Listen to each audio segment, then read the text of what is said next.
guys, this is actually the Turkish bath. So this is actually, we're just in the Turkish mosque, what you're seeing right now. I just had to tell you, this is Turkish bath. Like, you can walk in right.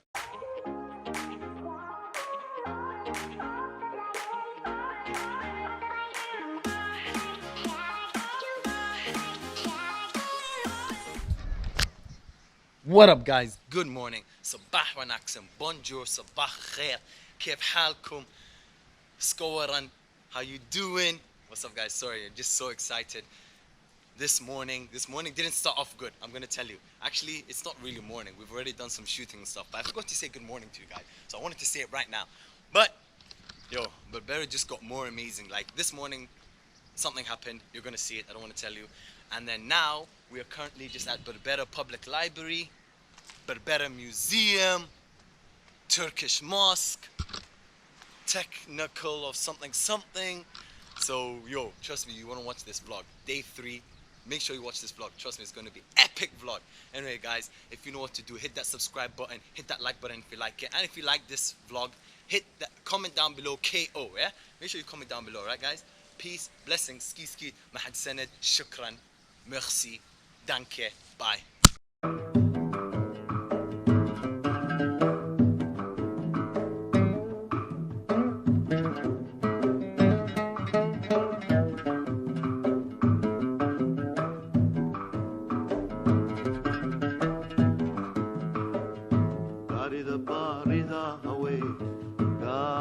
بارده هوي جيت بالو فدي سنجري جيت بالو فدي سنجري انت لو بقول دكتا قباتي لقاد انجري غوركي سيدا جيت مدري قيانكي بيو قبل ما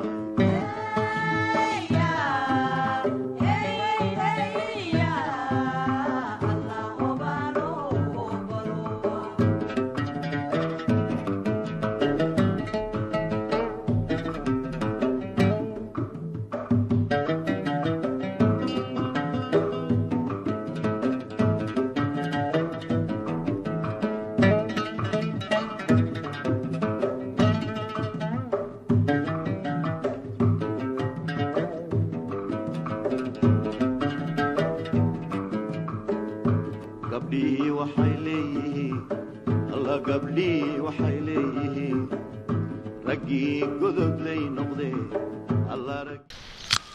What up guys? Good morning. Hope you guys have a beautiful day, because we're not having a very good start today. So yeah, this is a KO rant right now. So I told you guys yesterday you needed to get a permit and all this kind of thing to do filming. So yeah, you still need to get that. But it's got no use at all. Like, well, so far. So let me tell you the story. So we went to the fishing port, okay, and we showed the security guard the piece of paper. He's like reading, and he's like, what's this? Get out, you know, like very aggressive, right? Saying get out. So we're like, okay, we get out. We call some people to come. We get in basically. So let me just shorten the story, shorten the KO rant. Basically, guys, if you want to do things, if you want to get about, the best thing to do is know someone. This country like UAE is not what you know, but it's who you know. So you got to know strong people, high people.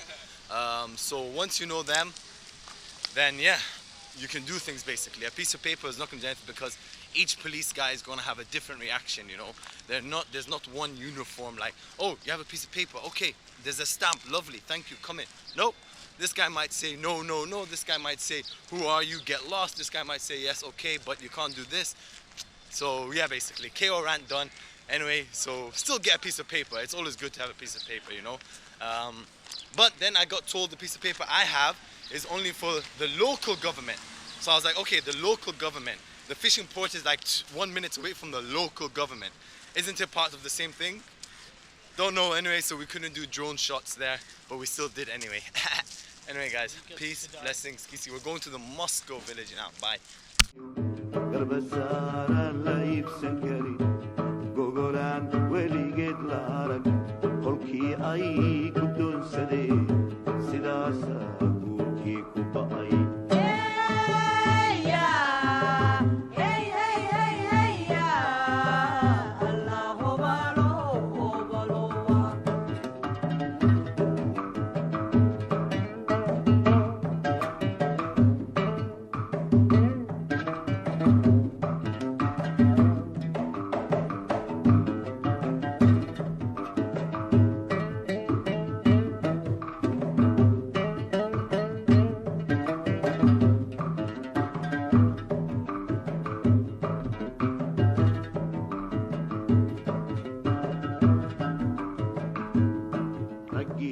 عشي قبا الله رقيق وعشي قبا قبله ويعابانيا قبله ويعابانيا يا ما قدبتا اسكالي يفكاس حقو كيمي تدوينو قرطود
Bagi hupi lemi num kakada. What's up guys, so the library, huh? Pretty fancy place, eh? Alright, I think next, let's go to the museum. Let's go.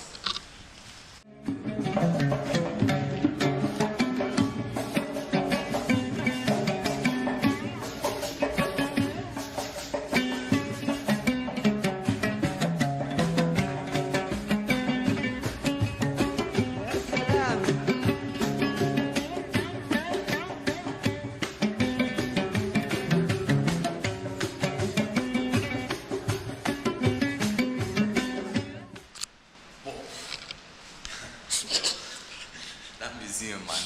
Anyway guys, about the museum, it's still being under repair. So whatever you see, it's not the actual museum, okay? The museum was actually locked. So I don't know how good it is or not. But at least they have something, at least they're progressing, moving forward. So, there's only one left. Let's go check out BERBERA University campus.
Ninkii hadlaya. الحمد لله رب العالمين الرحمن الرحيم مالك يوم الدين إياك نعبد وإياك نستعين اهدنا الصراط المستقيم صراط الذين أنعمت عليهم غير المغضوب عليهم الضالين آمين. الله أكبر. الله وضوء ما شاء الله. السوري واكن. صار. سوي. يا أيها الذين آمنوا. يا أيها الذين آمنوا. يا أيها. كن محل. Turkish bath, صح? Whoa guys, this is actually the Turkish bath. So this is actually, we're just in the Turkish mosque, what you're seeing right now. I just had to tell you, this is Turkish bath. Like, you can walk in right now, the Turkish bath. And I just enjoy a nice Turkish bath here, man. There. I'll be with the water. Bismillah. So for Bismillah ar-Rahman ar-Rahim. Ar-Rahman ar-Rahim. Turkish بسم الله الحمد لله والصلاة والسلام على رسول الله صلى الله عليه وسلم الحمد لله ثم الحمد لله إلهي بام هذا اسكره ولال إلهي بام هذا اسكره إلهي بيتك يسكن ذا إلهي سكوك كيني لو جام مع الجماعة إلهي سين هذا السنة الحمد لله رب العالمين الحمد لله رب العالمين أنا كسرت ويسيسو تقول بركة عقود الله أكبر طبق سكون سار ويسيسو What's up? Oh, okay. Okay, no worries. I'll do it. So, they want me to pray to Rak'ahs, but no worries. At least they're not hassling me, you know, for anything. Anyway, let me pray some sunnah. Laba rak'at sunnah. 1 second. Let's do it. Luckily, I got long pants on this time, so I can actually pray. Or maybe this might be a test to see if I can do my wudu. Hopefully, I don't do it wrong. Bismillah. Okay.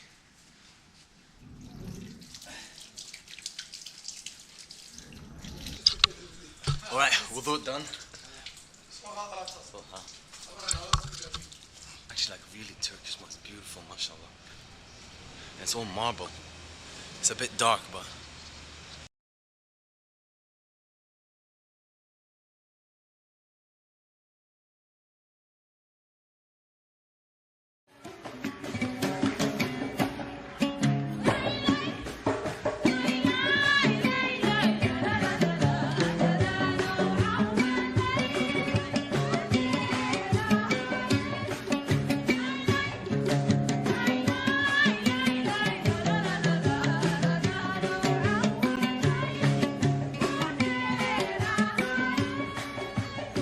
sidaan hudhud ahay habeen keliyaan hulanjiyo hawd basoo marayn sidaan hudhud ahay habeen What's up, guys? MashaAllah, alhamdulillah.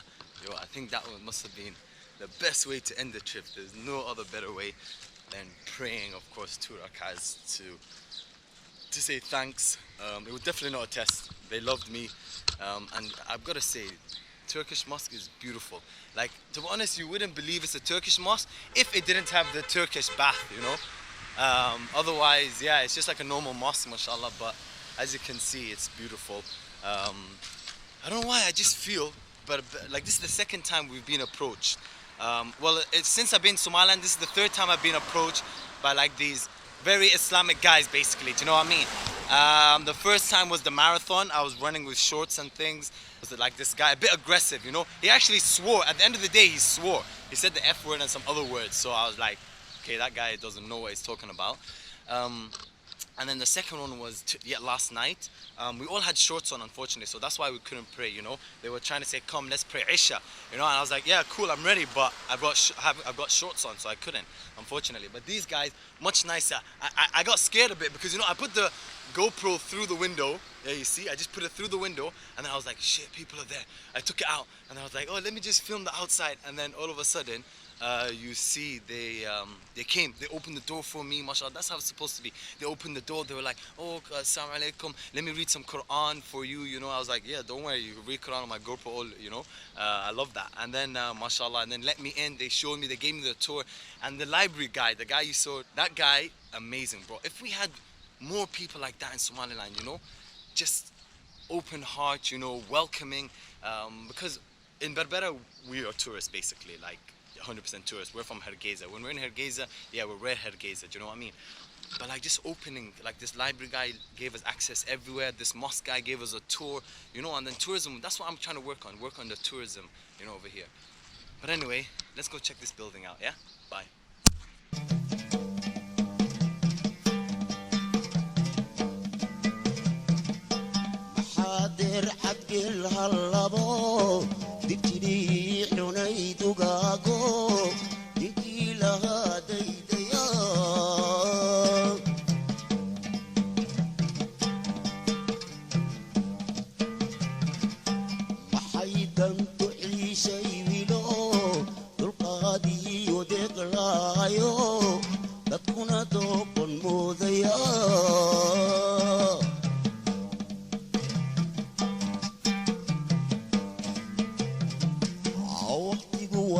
daba socdaa adigoo deegana abaar waqtigu waa isdaba socdaa adigoo deegana abaar marbuu diri ku da'aayo daruuro ku xirtaano xareed ku dabaalataa intay What's up, guys? So yeah, I'm just at the restaurant right now, as you can see, because I'm just gonna go sit down with a couple of people. I'm gonna be saying thanks so much. I'm gonna sit down with the restaurant manager and also the hotel manager. markaan Khalid ku soo dhawow rajaynaynaa inaad si wanaagsan uga raaxaysatay berbera berbera waa meel aad dalxiis ugu wanaagsan waxaan u malaynayaa meelo badan inaad soo aragtay sida Turkish Mosque oo kale taasna clipskaaga ay ku dhex jiri doonaan markan iyo mar labaad iyo mar saddexaad waxaan ku leenahay welcome berbera adiga iyo tiimkaaga have a nice day. Alright guys, you see? So I'm gonna go off camera. We're gonna interview the restaurant manager as well. Alright guys? أنا كسروا بربرة ومقالة حرات كتر سنة شمولية سومالان ومقالة قديمة أنا إندونا نسوتشرتي ومقالة يكون وليهم شنتي تضحى عرض له إن ومقالة كيرد ومقالة كلي سومالان ومقالة درحيس ومقالة تذكر كل نولي أنا لحين خيره يقبيانا من نار الحين وبربرة وحل هذا هاي كلايمات بلها قار بربرة وقبو بلها قارنا وكريل مركز دون اسم بربرة يعتمد ترنتي بربرة ومقالة الحيس عيد والبنا ويفرنتها إذا كحين أنت مشيت لكن اسم مركز بربرة دون اسم اعتماده وين الأوجاتها بالمقالة إما نيسو دقن كذا بالشدة ده حياة يتعليهين وحياة أنا يتعلين وين كلا برتها goobaha tegi karto goobaha tegi karin marka ugu horeyso qofku wuxuu ku xisaabtaa everybody yimaada berbera wuxuu ku weydiinayaa weelista batalaaray berbera waxay caan ku tahay kalluunka waxay noola keenay waa magaalada kalluunka qofka yimaada wuxuu maskaxda ku hayaa berbera markuu yimaado inuu ka helayo kalluun waxay leedahay magaalada berbera kalluun daray ah oo cusub magaalo safety ah oo nabada oo nabadgelyo maalin habeen ma socon karto weeye magaalada berbera oo aan jaan badan lahayn oo aan baabuur badan oo korabshiisa lahayn oo aan dad far badan ku noolayn oo yaani aad si ugu dalxiisi karto oo si yaani aad ugu raaxaysan karto si aad iyo aad u wanaagsan oo xambaarsan dhaqanka marka berbera waxa ku yaala hodeel la yiraahdo damal oo kamid ah hodeelada ugu caansan uguna weyn uguna qurux badan ee magaalada berbera ku yaala runtii markaad timaado markii waxaad arkaysaa hoteelka damal dad badan baa u yimaada ku soo dega ku dalxiisa seexda wax ka cuna hodeelka damal wuxuu ku yaalaa goob aad iyo aad u fiican oo ah centerka magaalada. So let's go back to the restaurant. I'm trying to find the general manager, my main man Joseph, to say thank you so much for this experience. They told me he's in the meeting room, but let's go check. So yeah, we're a bit late. Like I'm gonna be late for work. I'm sorry, but basically I'm trying to get back to her gaze as fast as I can. So we're gonna finish this and we're just gonna head home. So it's just gonna be I think he should be in here. Dozens of others. There he is. There's the main man. Joseph. How's it going, bro? How's it? Fine, thank you. Yes. So, Khalid. Joseph, just wanted to say big thanks for this amazing experience here in Berbera. Mashallah, Berbera is a beautiful city. It is. So I just wanted to, like, I've been everywhere. I got into a lot of things you're gonna see, you know. So I just wanted to know from you, your opinion and your tips. Like, what's Berbera to you, and like just quick tips on Berbera. First of all, thank you for gracing the Damal Hotels, coming to stay with us. It was a pleasure. Happy you had so much fun.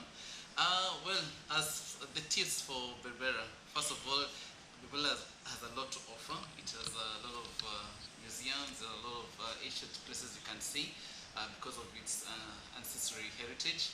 Also, it has the lovely beach that you can go and visit. And what I'll suggest before you come to Berbera, you should always have a plan of which hotel you're going to visit. Hopefully it will be us, Dama, because sometimes the hotels can overbook. The other thing also, you have an itinerary of where you want to go. And as such, as a hotel like Dama, we can help you. We can have a car, we can take you to the beach, whichever place that you want to visit. Of course, yes. Also, we can organize the licenses, because some things here they need for you to have a license before you take the procedures. Yeah, we all know about that. Yes, and the rest is very easy. It's a very nice place, very easy place. Everybody's so warm and welcoming. Okay, Yes. lovely. Well, so I just got to run off. Yeah. Got to catch the bus. Yes. So I want to say thank you so much. Yes. And pleasure meeting you. And we'll see you. I'll definitely come back to Berbera for sure. Most welcome, most welcome. All right, then. Take care. Take care. Cheers, bye. Let's go, guys. Come on. The bus is gonna leave us. We need to be quick. Let's go. Come on, Hassan. Let's go. What up, guys? So I hope you enjoyed that B-roll. But it's time for us to go. Unfortunately, I'm gonna miss this room so much. I'm gonna miss that hotel experience. You know me, guys. I'm a traveler, backpacker. So I do all my things by hostels. I travel all hostels and things like that. This is like the most I've ever traveled. Normally I have like one bag. But you know, when you're hotel living, Demel hotel living, you gotta live the life. So keys, everything, I got it in my pocket. But yeah, so we're just gonna go check out right now. Tell me, guys, what do you think about the B-roll? You think I should keep doing the B-rolls, cancel the B-rolls, feedback? It's all about, because I'm starting out, literally, I want to make it the best content for you guys. So to get the best content, I need to know what you guys like. Okay, guys? All right, let's go check out. Check out Tola.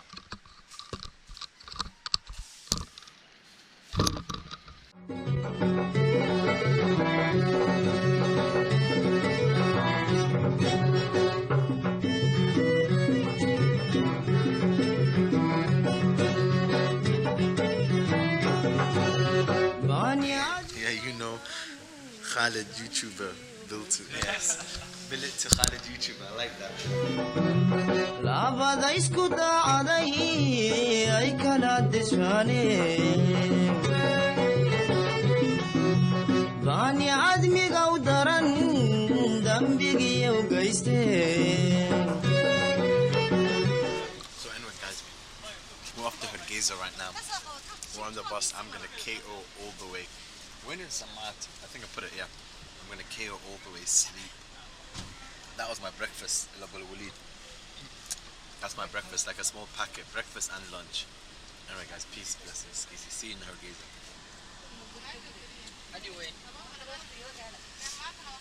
You see, even the kids are saying goodbye to me. They miss me so much. Bye. Tadmira manogona Dimo firsanayo Dadal maugalayo Tadmira manogona Tadmira manogona